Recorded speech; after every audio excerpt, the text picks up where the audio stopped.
Hey guys, I also got homework questions about number 16 and number 29, and they're really similar, so I want to talk about each of them and then show you maybe more in depth about one of them. One thing that makes these similar is that you can actually solve these just by thinking about what the equation is saying and looking at the unit circle without doing any work.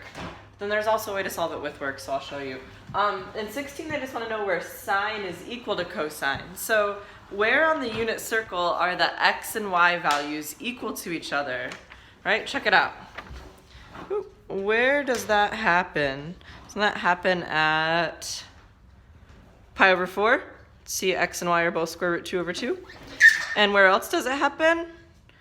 At 7 pi over 4. Because the same thing, or wait, no, that's not true. I'm sorry. I meant to say at 5 pi over 4, because they're both negative, square root 2 over 2. Okay, so those are going to be the answers to this.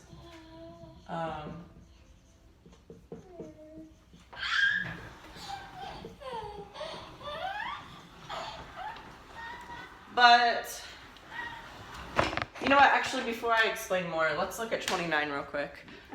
This one's asking where is sine plus cosine equal to 1? So where do the x and y coordinates add or sum together to equal 1? Look at the unit circle again. Look at the top of the unit circle. 0 plus 1 is definitely 1. So at pi over 2, that's going to work. Where else? 1 plus 0. So at 0. So it looks like 0 and pi over 2 would be the only solutions there.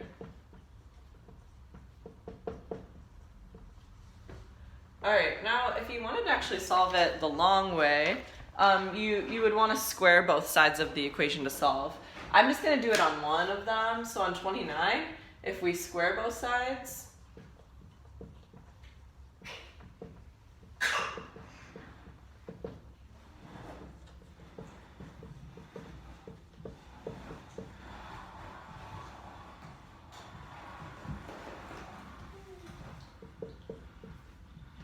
we have to FOIL this, right?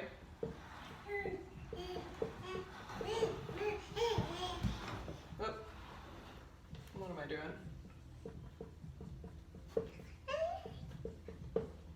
1 squared is 1. Okay, so FOILing it, we multiply. We have sine times sine, we get sine squared. Sine times cosine, we get cosine sine. Sine times cosine again, you get cosine sine. Cosine times cosine is cosine squared equals 1. All right.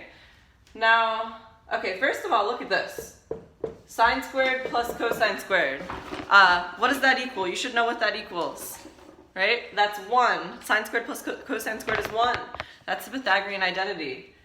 So we have 1 plus, if we combine these two together, we have 2 cosine sine equals 1. Subtract 1 from both sides. We get 2 cosine x sine x equals 0. And then at that point, you can set these to 0 separately because it's multiplication, and you can solve it. The 2 doesn't matter, right? Because we could just divide the 2 out. It would go away anyway. Whereas cosine 0, that happens at pi over 2 and 3 pi over 2. Whereas sine 0, that happens at 0 and at pi. Alright, now listen though. When you square both sides of an equation,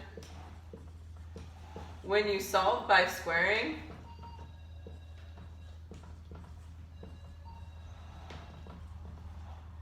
you can get extraneous, they call them, solutions. You can get extraneous solutions. That means there's solutions that don't actually work. So of these values, what you need to do at the end is check it. So you need to plug them back in and check and see if they work, or think about it, right? Does sine plus cosine equal 1 at these values? Well,